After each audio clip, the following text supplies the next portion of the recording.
Hello everybody, welcome to the way of solution. 27 March 2026-এর গুরুত্বপূর্ণ current affairs এবং GK প্রশ্ন উত্তর আজ আমরা চর্চা করব। This is Arabul Rahman. প্রতিদিন দ্য ওয়ে অফ সলিউশন অর্থাৎ এই চ্যানেলে আমি তোমাদের জন্য কারেন্ট অ্যাফেয়ার্সের ক্লাস নিয়ে আসি এবং আজ আমাদের মার্চ মাসের 27 তারিখের কারেন্ট অ্যাফেয়ার্স সেটা চর্চা হবে। যারা চ্যানেলে নতুন আছো তাদের সকলকে বলি, ফ্রি ক্লাসের পাশাপাশি তোমরা আমাদের TWS একাডেমি অ্যাপ ডাউনলোড করে সেখান থেকে আমাদের পেইড কোর্সে ভর্তি হয়ে তোমার প্রিপারেশন নিতে পারো। তোমার যে পরীক্ষার প্রস্তুতি সেটাতে বাড়িতে বসেই তোমরা প্রিপারেশন নিতে পারবে অনলাইনের মাধ্যমে। TWS একাডেমি অ্যাপ ডাউনলোড করো এবং তোমার পছন্দসই ব্যাচে যে পরীক্ষাকে তুমি টার্গেট করছো সেই পরীক্ষার ব্যাচে তোমরা কিন্তু যুক্ত হতে পারো। চলো, এখানে সবসময় আমাদের বিভিন্ন ব্যাচ রানিং থাকে, তো সকলে একবার TWS একাডেমি অ্যাপটাকে চেক আউট করো। প্রতি বছর কোন তারিখে ফার্স্ট কারেন্ট অ্যাফেয়ার্স বিশ্ব থিয়েটার দিবস পালন করা হয়? প্রতি বছরেই আজকের দিনে অর্থাৎ 27শে মার্চ পালন করা হয় বিশ্ব থিয়েটার দিবস। তো option C is right answer. World theatre day is celebrated annually on March 27। সম্প্রতি কোন তরুণী ওয়ার্ল্ড ইউথ পার্লামেন্টে ভারতের প্রতিনিধিত্ব করার জন্য মনোনীত হয়েছেন? ওয়ার্ল্ড ইউথ পার্লামেন্ট, এখানে ডিয়ার স্টুডেন্টস বিশ্বের বিভিন্ন দেশের তরুণ তরুণী তারা একত্রিত হয়ে বিভিন্ন চলমান বিষয়ের উপরে ডিসকাস করে থাকে, বিভিন্ন সমস্যা, বিভিন্ন চলমান যে সমস্ত ঘটনা চলছে তার উপরে। তো এটাকে আমরা ওয়ার্ল্ড ইউথ পার্লামেন্ট বলছি। সেখানে ভারতের প্রতিনিধিত্ব করার জন্য নির্বাচিত করা হয়েছে স্তুতি প্রধানকে। সিকিম স্তুতি প্রধান selected two represent India at world youth parliament.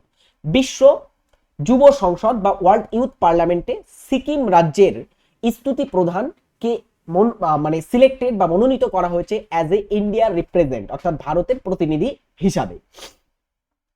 বিশ্ব যুব সংসদ একটি আন্তর্জাতিক মঞ্চ যা দক্ষিণ কোরিয়া, সংযুক্ত আরব আমিরাত, কুয়েত, চাঁদ, থাইল্যান্ড, ইয়েমেন আরো বিভিন্ন দেশের তরুণ প্রতিনিধিদের একত্রিত করে এবং জরুরি বৈশ্বিক সমস্যা নিয়ে আলোচনা করে এবং যুব নেতৃত্বাধীন নীতিগত সমাধান অন্বেষণ বা খুঁজে থাকে।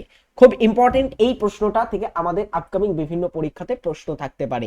এটা হচ্ছে দারুণ কারেন্ট অ্যাফেয়ার্স। চলো এরপরেরটা, এটাও একটা খুব ইম্পর্টেন্ট কারেন্ট অ্যাফেয়ার্স, পুরস্কার সম্মানের থেকে একটা কারেন্ট অ্যাফেয়ার্স। 2026 সালে মর্যাদাপূর্ণ অ্যাবেল পুরস্কারে কাকে ভূষিত করা হয়েছে? আচ্ছা, অ্যাবেল পুরস্কার কি এটা জেনে রাখবে। এটা প্রদান করা হয়ে থাকে গণিত ক্ষেত্রে।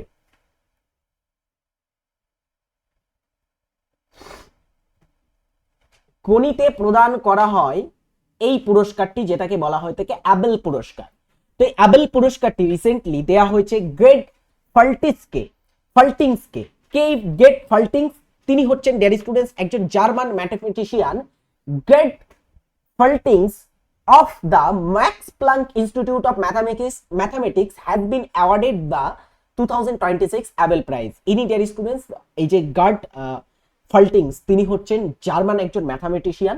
তিনি ম্যাক্স প্ল্যাঙ্ক ইনস্টিটিউট অফ ম্যাথামেটিশিয়ানের একজন সদস্য এবং তাকে এই 2026 সালে অ্যাবেল পুরস্কার দেওয়া হয়েছে গণিত ক্ষেত্রে বা যেটাকে আমরা বলছি ম্যাথামেটিক্স সেই ক্ষেত্রে। সম্প্রতি কোন শহরে ভারতের প্রথম এলপিজি এটিএম চালু করা হয়েছে?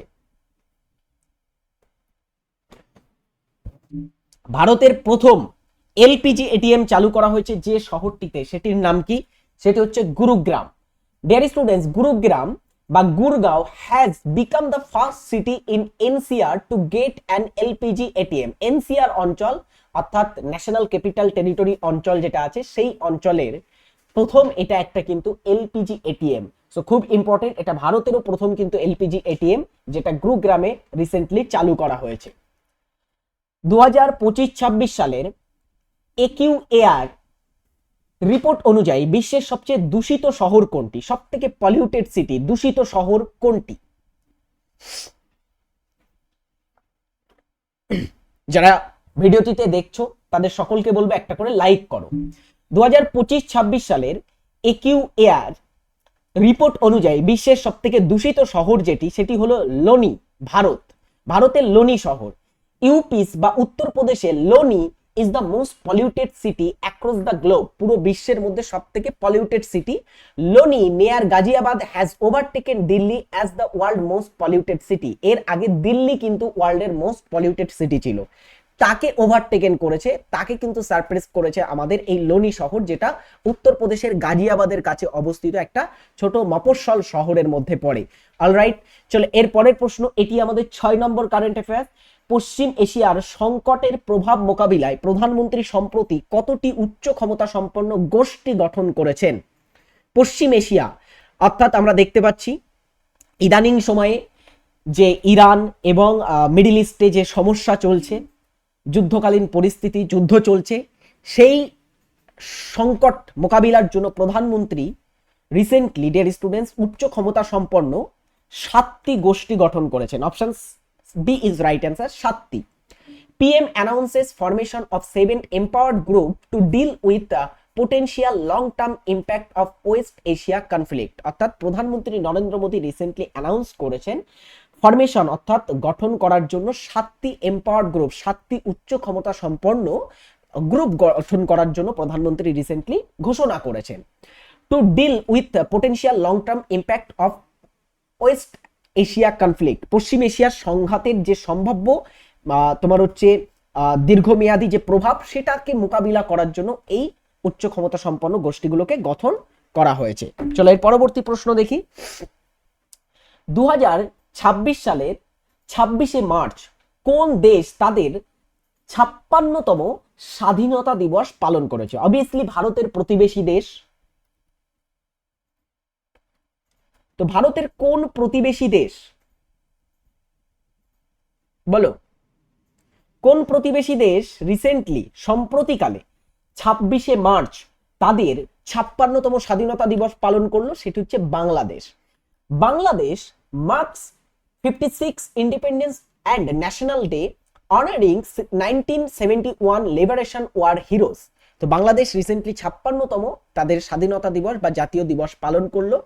তাদের যারা 1971 সালে যে মুক্তিযুদ্ধ ছিল, সেই মুক্তিযুদ্ধের যারা বিপ্লবী ছিল, হ্যাঁ, বা ওই যুদ্ধে যারা তোমার হচ্ছে শহীদ ছিল, তাদেরকে, ওই যুদ্ধে অংশগ্রহণকারীদেরকে কিন্তু সম্মাননা দিয়েছে রিসেন্টলি বাংলাদেশ। আচ্ছা, এখানে একটু বাংলাদেশ সম্পর্কে দেখি। ভারতের প্রতিবেশী দেশ, এই বাংলাদেশের সাথে ভারত সব থেকে বেশি সীমানা শেয়ার করে।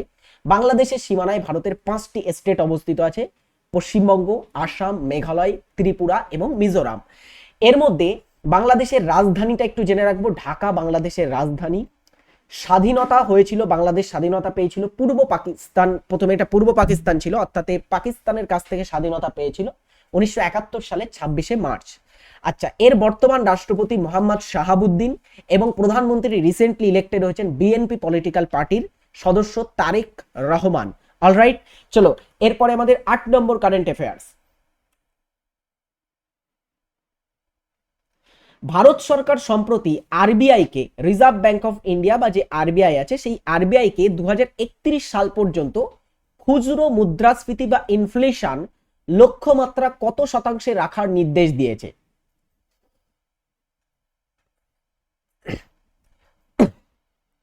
সঠিক উত্তর হচ্ছে 4% বা 4%।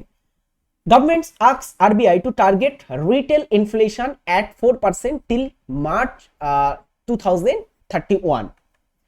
Asia cup world tour ranking টুর্নামেন্টে 2026 স্টেজ 1-এ ভারতীয় তীরন্দাজরা কতগুলি ব্রোঞ্জ পদক জয় করে? তো Asia cup world ranking tournament, যেটা একটা তীরন্দাজি টুর্নামেন্ট, এই তীরন্দাজি টুর্নামেন্টে ভারতীয় দল পদক জিতেছে, ব্রোঞ্জ পদক জিতেছে। তো কতগুলি ব্রোঞ্জ জিতেছে?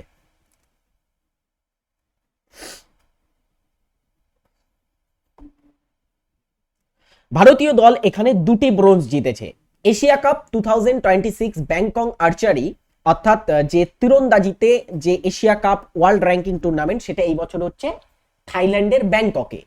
অ্যান্ড ইন্ডিয়ান ওমেন্স রিকার্ভ দল, ভারতীয় মহিলা যে রিকার্ভ দল, এবং men's compound team win bronze medal. তো পুরুষদের কম্পাউন্ড টিম এবং মহিলাদের রিকার্ভ টিম, এই দুটো টিম কিন্তু ব্রোঞ্জ পদক বা ব্রোঞ্জ মেডেল জিতেছে এই টুর্নামেন্টে। চলো, এই ছিল আমাদের আজকের কারেন্ট অ্যাফেয়ার্স। এবারে আমরা কিছু জিকে প্রশ্ন প্র্যাকটিস করব। যারা যুক্ত হয়েছো ক্লাসে সকলকে আরো একবার বলি, ক্লাসটিতে সকলে একটা করে লাইক করো এবং শেষ পর্যন্ত কিন্তু দেখতে থাকো। চলো আমরা আজকের প্রথম প্রশ্ন দেখি। দেবপুত্র উপাধি ধারণ করেছিলেন কে? বিভিন্ন শাসকদের বিভিন্ন উপাধি ছিল, এদের মধ্যে কে দেবপুত্র উপাধি ধারণ করেছিলেন? চলো দারুণ একটা প্রশ্ন পেয়েছি। ফার্স্ট জিকে প্রশ্নের সঠিক উত্তর হচ্ছে কনিষ্ক। কুষাণ শাসক ছিলেন আমরা জানি। এই কুষাণ শাসকরা তারা কিন্তু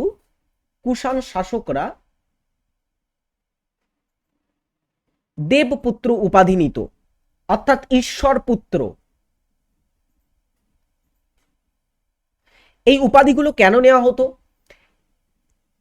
ঠিক আছে, এই উপাধিগুলো তারা গ্রহণ করতে এই কারণেই যাতে শাসকদের প্রতি একটা আনুগত্য থাকে প্রজাদের, যাতে প্রজারা শাসকদেরকে একটা ভগবানের চোখে দেখে এবং তাদের বিরুদ্ধে একবার বিদ্রোহ করতে গেলেও যেন ভাবে।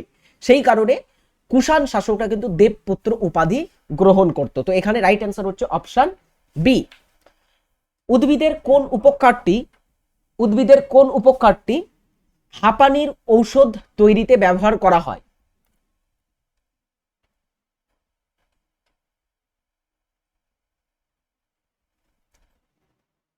বিভিন্ন উপক্ষার আমরা দেখতে পাচ্ছি। প্রথমে হচ্ছে মরফিন আছে। মরফিন আমরা কোথায় পাই বলো তো দেখি? মরফিন আমরা পাই আফিম গাছ থেকে।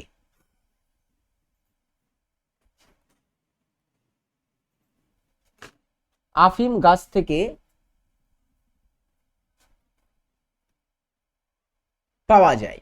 তো আফিম গাছ থেকে যে মরফিন আমরা পাচ্ছি, মরফিনটার ব্যবহার করা হয় কিসে? মরফিনটার ব্যবহার সাধারণত ব্যথার উপশম হিসাবে ব্যবহার করা হয়। ঠিক আছে, মরফিনটাকে। এছাড়া ঘুমানোর জন্য, হ্যাঁ, পশুদেরকে বিভিন্ন তোমার হচ্ছে আগেকার দিনে যে চিড়িয়াখানাগুলো থাকতো বা যারা সার্কাস থাকতো, সেই সার্কাসে বিশেষ করে পশুদেরকে ঘুম পাড়ানোর জন্য তোমার হচ্ছে আফিম ব্যবহার করা হতো, বা সেই আফিমের মধ্যে আমরা মরফিন পেতাম। ঠিক আছে। আচ্ছা, রেসারপিন, এটা সর্পগন্ধা গাছ থেকে পাই আমরা। সর্পগন্ধা গাছ থেকে পাওয়া যায়, বিশেষ করে সর্বগন্ধার মূল থেকে পাওয়া যায়। এর কাজ হচ্ছে কি? উচ্চ রক্তচাপ কমানো। উচ্চ রক্তচাপ কমানো হচ্ছে এর কাজ। এবারে চলো আরেকটা জিনিস দেখি, ট্যানিন। ট্যানিনটা কোথায় পাই আমরা? চা গাছে। আচ্ছা, ট্যানিনের ব্যবহার কোথায় করা হয়? অবসাদ দূর করতে, মানে থাকান দূর করতে। ঠিক আছে, সাথে সাথে চামড়া শিল্পের ব্যবহার হয়। চামড়া শিল্পে আমরা দেখব ট্যানিনের ব্যবহার হয়।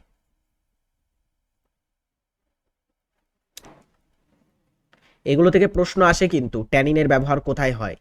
চামড়া শিল্পে। আচ্ছা, ডাটুরিন আমরা কোথায় পাই? ধুতরা গাছে পাই, যেটা আমরা দেখলাম হাঁপানির ওষুধ হিসাবে ব্যবহার করা হয়। চলো নেক্সট প্রশ্ন 4। ভারতের রাজ্য আইনসভার উচ্চ কক্ষটিকে কি বলা হয়?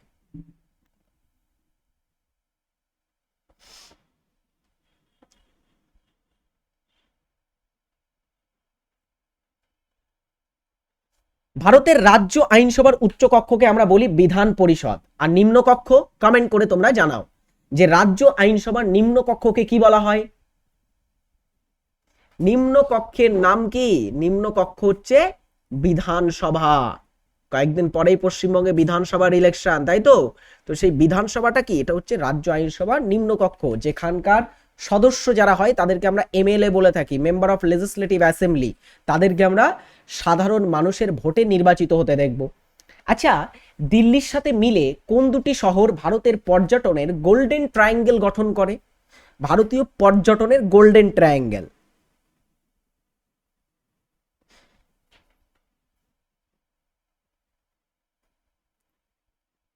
দিল্লি আর কোন দুটি শহর, তিনটে শহরকে আমরা গোল্ডেন ট্রায়াঙ্গেল বলি? অ্যান্সার হচ্ছে আগ্রা, জয়পুর। আগ্রাটা উত্তরপ্রদেশে আর জয়পুরটা হচ্ছে রাজস্থানে। দেখো, এটা হচ্ছে রাজস্থানের জয়পুর। ঠিক আছে, এটা হচ্ছে কি? রাজস্থানের জয়পুর। এখান থেকে দিল্লি, ঠিক আছে, দিল্লি, এটা হচ্ছে দিল্লি অঞ্চল, আর এটি হচ্ছে আগ্রা অঞ্চল। এই অঞ্চলটা আগ্রা অঞ্চল। আর এখান থেকে যদি আমরা একটা দাগ টানি, একটা ট্রায়াঙ্গেল তৈরি হচ্ছে দিল্লি, আগ্রা এবং ডেয়ার স্টুডেন্টস জয়পুরের মধ্যে। এই তিনটে হচ্ছে পর্যটন স্থল। দিল্লিতে বিভিন্ন পর্যটন কেন্দ্র আমরা দেখতে পাই, হ্যাঁ, কুতুব মিনার, লালকেল্লা ইত্যাদি। জয়পুরে আমরা হাওয়া মহল থেকে শুরু করে জয়পুর সিটিটাকে পুরো দেখতে পাবো, আর আমরা আগ্রাতে তাজমহল, আগ্রা ফোর্ট ইত্যাদি দেখতে পাচ্ছি। তো এই তিনটেকে আমরা দেখবো, কোনো একজন ট্যুরিস্ট যদি ভারতে ঘুরতে আসে সে কিন্তু প্রথমে এই তিনটে শহরকে টার্গেট করে, তাই এই তিনটে শহরকে পর্যটনের গোল্ডেন ট্রায়াঙ্গেল বলা হয়। মার্কিন প্রতিরক্ষা বিভাগের সদর দপ্তর ভবনটির নাম কি? রিসেন্টলি এটা খবরের শিরোনামে অনেকবার দেখেছি যখন থেকে ইরান, ইসরায়েল এবং আমেরিকার মধ্যে যুদ্ধ চলছে।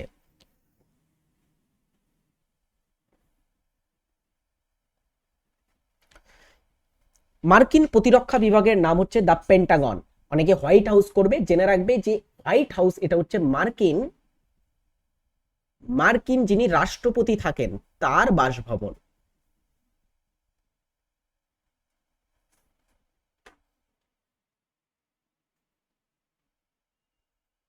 ঠিক আছে, মার্কিন রাষ্ট্রপতির বাসভবনকে কি বলা হয়? The white house.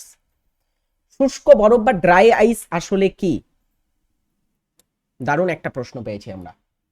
শুষ্ক বরফ, এটা খুব খুব ইম্পর্টেন্ট এই প্রশ্নটা না, বিভিন্ন পরীক্ষাতে আমরা বারবার আসতে দেখেছি। শুষ্ক বরফ কাকে বলা হয়? সেটা হচ্ছে কঠিন কার্বন ডাই অক্সাইড বা কঠিন যে CO2 থাকে সেটাকে আমরা সাধারণত বলছি ড্রাই আইস। ডিভিসি প্রকল্পটি ভারতের আমেরিকার কোন নদী প্রকল্পের আদলে তৈরি করা হয়েছে? ডিভিসি মানে হচ্ছে দামোদর ভ্যালি কর্পোরেশন প্রকল্প। দামোদর ভ্যালি প্রকল্পকে কি বলা হয়? ডিভিসি বলা হয়। তো এই যে ডিভিসি প্রকল্প, এটা হচ্ছে স্বাধীন ভারতের প্রথম প্রকল্প, নদী প্রকল্প।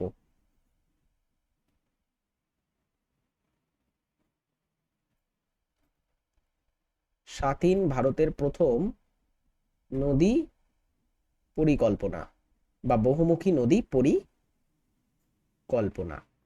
এই নদী পরিকল্পনাটা নেওয়া হয়েছে মার্কিন যুক্তরাষ্ট্রের টেনেসি ভ্যালি অথরিটির অনুকরণে, ঠিক আছে, বা তার আদলে তৈরি করা হয়েছে। এটা 1948 সালে তৈরি হয়।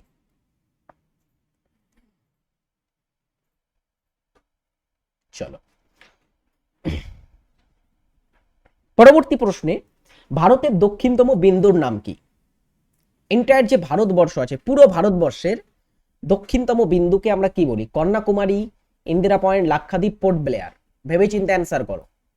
অ্যান্সার হবে ইন্দিরা পয়েন্ট। কোথায় আছে এটা? আন্দামান ও নিকোবর দ্বীপপুঞ্জে আছে। আন্দামান ও নিকোবর, বিশেষ করে এটা নিকোবর আইল্যান্ডে অবস্থিত আছে, ঠিক আছে, নিকোবর দ্বীপে অবস্থিত আছে। আচ্ছা, কন্যাকুমারী, এটাকে জেনে রাখতে হবে, কন্যাকুমারীটা হচ্ছে ডিয়ার স্টুডেন্টস মূল ভূখণ্ডের, ভারতের যে মূল ভূখণ্ড আছে সেই ভূখণ্ডের দক্ষিণতম বিন্দু, এটা তামিলনাড়ুতে অবস্থিত আছে। মূল ভূখণ্ডের দক্ষিণতম বিন্দুর নাম কি? সেটা হচ্ছে কন্যাকুমারী। বর্তমানে ইন্ডিয়ান অলিম্পিক অ্যাসোসিয়েশন বা IOA এর সভাপতি হিসেবে কে দায়িত্ব পালন করছেন? IOA বা ইন্ডিয়ান অলিম্পিক অ্যাসোসিয়েশন, এটা এস্টাবলিশ হয়েছিল 1927 সালে।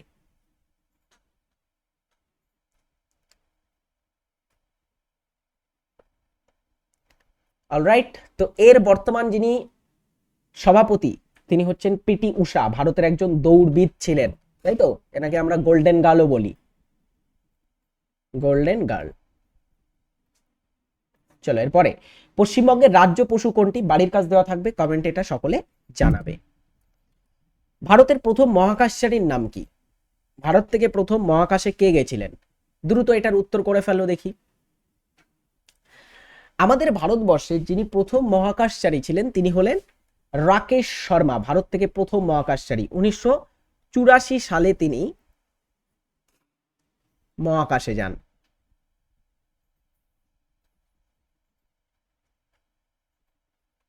নেক্সট প্রশ্ন, গুর্জর প্রতিহার বংশের প্রতিষ্ঠাতা কি ছিল? গুর্জর প্রতিহার বংশ, এটা ডিয়ার স্টুডেন্টস আমাদের ভারতবর্ষে এই অঞ্চলটা জুড়ে কিন্তু রাজত্ব করেছিল। এটা হচ্ছে গুর্জর প্রতিহার বংশের সব থেকে বড় যে সময় হয়েছিল সেই সময়ের একটা ম্যাপ, ঠিক আছে। এর ভিতরে উজ্জয়িন, তারপরে কর্ণ, কুবজা, তারপরে ইত্যাদি ইত্যাদি জায়গা কিন্তু আসতো, ঠিক আছে। তো এই যে গুর্জর প্রতিহার বংশ, এর প্রথম প্রতিষ্ঠাতা যিনি ছিলেন তিনি হচ্ছেন প্রথম নাগভট্ট, প্রতিহার বংশের প্রতিষ্ঠাতা। এরপরে ক্ষমতা পরিমাপের ব্যবহারিক একক কি? ক্ষমতার একক, দেখো ক্ষমতার অ্যাকচুয়ালি ব্যবহারিক একক বা এসআই একক হচ্ছে ওয়াট, ঠিক আছে, বাট এখানে ওয়াট অপশানে পাচ্ছি না, তাহলে অ্যান্সার করব হর্স পাওয়ার। হর্স পাওয়ারটা ক্ষমতার ব্যবহারিক একক। এবারে তোমরা কমেন্ট করে জানাবে এই হর্স পাওয়ার এবং ওয়াটের মধ্যে সম্পর্ক কি। 1 হর্স পাওয়ার ইকুয়াল কত ওয়াট, এটা তোমাদের একটা বাড়ির কাজ দেওয়া থাকবে। দামোদর নদীর উৎপত্তি কোথায়? দামোদর নদী এটা হচ্ছে হুগলি নদীর একটা উপনদী। হুগলি নদীটা আবার কি? হুগলিটা হচ্ছে গঙ্গা নদীর একটা শাখা নদী। তো সেই হুগলি নদীর একটা আমরা বলতে পারি উপনদীর নাম কি, ট্রিবিউটারি নদীর নাম কি, সেটা হচ্ছে দামোদর। অ্যান্ড এটাকে আমরা বাংলার দুঃখও বলি, সরো অফ বেঙ্গল। তো বাংলার দুঃখ নামে পরিচিত এই যে দামোদর নদী, দামোদরের উৎপত্তি হচ্ছে ছোটনাগপুর মালভূমি থেকে, ছোটনাগপুর মালভূমির খামারপোত পাহাড় থেকে। খামারপোত পাহাড় পরবর্তীতে এটা হুগলি নদীর সাথে মিলিত হয়, ঠিক আছে। খামারপোত পাহাড় হচ্ছে এর উৎস স্থল। নেক্সট, কত সালে স্বাধীন ভারতে প্রথম সাধারণ নির্বাচন অনুষ্ঠিত হয়েছিল? স্বাধীন ভারতের প্রথম ফার্স্ট জেনারেল ইলেকশন, দেখো প্রথম নির্বাচনটা হয়েছিল কোন সালে?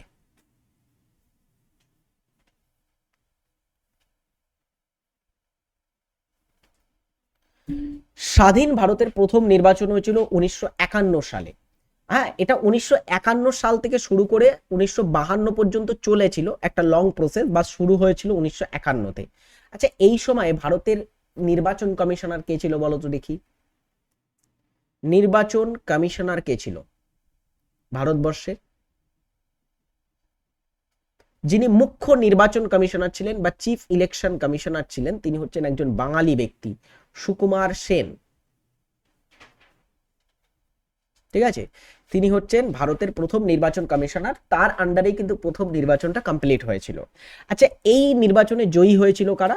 এই নির্বাচনে একছত্রভাবে আমরা দেখব জাতীয় কংগ্রেস জয়লাভ করে এবং জওহরলাল নেহরু ভারতের প্রধানমন্ত্রী হয়েছিল।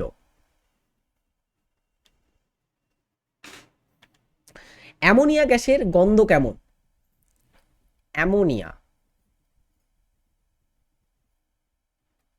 কখনো টয়লেটে গেলে দেখবে অ্যামোনিয়ার গন্ধ বার হয়, ঝাঁঝালো, মানে প্রস্রাবের যেমন গন্ধ, হ্যাঁ, ইউরিনের যেমন গন্ধ, তেমনি অ্যামোনিয়ার গন্ধ একটা তীব্র ঝাঁঝালো একটা গন্ধ থাকে। অ্যামোনিয়ার সংকেত কি? কমেন্ট করো সকলে। অ্যামোনিয়ার সংকেত কি? তীব্র ঝাঁঝালো গন্ধযুক্ত। অ্যামোনিয়ার সংকেত হচ্ছে NH3। চলো, 2026 সালে পুরুষদের একক অস্ট্রেলিয়া ওপেন ফাইনালে দ্বিতীয় স্থান অধিকারী কে? এখানে প্রথম স্থান বা জয়ী হয়েছে কে সেটা জানতে চাইনি, দ্বিতীয় স্থানকে অধিকার করেছে, কারণ যিনি দ্বিতীয় স্থান অধিকার করেছেন তিনিও কিন্তু একটা হিস্টোরিক্যাল, আমরা বলতে পারি, টেনিস প্লেয়ার। তো দ্বিতীয় স্থান যিনি অধিকার করেছেন তিনি কে? তিনি হচ্ছেন নোভাক জোকোভিচ। কোন দেশের? সার্বিয়া দেশের, তাই তো, সার্বিয়ার তিনি বাসিন্দা, সার্বিয়ার একজন টেনিস খেলোয়াড়। তাহলে এই বছরে অস্ট্রেলিয়া ওপেন জেতে কে? দেখবো আমরা এই বছরে অস্ট্রেলিয়া ওপেন যিনি বিজয়ী হয়েছেন পুরুষদের সিঙ্গেলসে, হ্যাঁ, পুরুষদের সিঙ্গেলসে, তিনি হচ্ছেন কার্লোস আলকারাজ। আচ্ছা, কার্লোস আলকারাজ কোন দেশের প্লেয়ার? কার্লোস আলকারাজ হচ্ছে স্পেন দেশের একজন প্লেয়ার। আচ্ছা, জেনে রাখবো নোভাক জোকোভিচ এই বছরে ফাইনালটা যদি জিততো সে কিন্তু 25টা সিঙ্গেলস গ্র্যান্ড স্ল্যাম জেতার রেকর্ড গড়তো। হ্যাঁ, তাহলে নোভাক জোকোভিচের এখন বর্তমানে 24টি গ্র্যান্ড স্ল্যাম, ঠিক আছে, 24টি গ্র্যান্ড স্ল্যাম আছে। তার মানে সব থেকে বেশি সিঙ্গেলস গ্র্যান্ড স্ল্যাম কে জিতে রেখেছে বিশ্বের মধ্যে? সেটা হচ্ছে নোভাক জোকোভিচ। কততম সংবিধান সংশোধনীর মাধ্যমে পঞ্চায়েতি রাজ ব্যবস্থা স্বীকৃতি পায়? পঞ্চায়েতি রাজ ব্যবস্থা স্বীকৃতি পায় 73তম সংশোধনীর মাধ্যমে 1900 কত সালে? 92 সালে এই 73তম সংশোধনীটা হয়। দিল্লি চলো, এই উক্তিটি কার? বিখ্যাত উক্তি, ফেমাস উক্তি, দিল্লি চলো। দিল্লি চলো বলেছিলেন সুভাষচন্দ্র বসু। কোনটি সবচেয়ে আধুনিক এবং পরবর্তী বেদ হিসাবে পরিচিত? আধুনিক বেদ কোনটি? ঋগ্বেদ, সামবেদ, যজুর্বেদ, অথর্ববেদ। ঋগ্বেদ আমরা জানি প্রাচীনতম বেদ। প্রাচীনতম বেদের নাম কি? বৈদিক সাহিত্যের মধ্যে সব থেকে প্রাচীনতম বেদ হচ্ছে ঋগ্বেদ, আর সব থেকে নবীন বা আধুনিক বা পরবর্তী বেদ হচ্ছে অথর্ববেদ।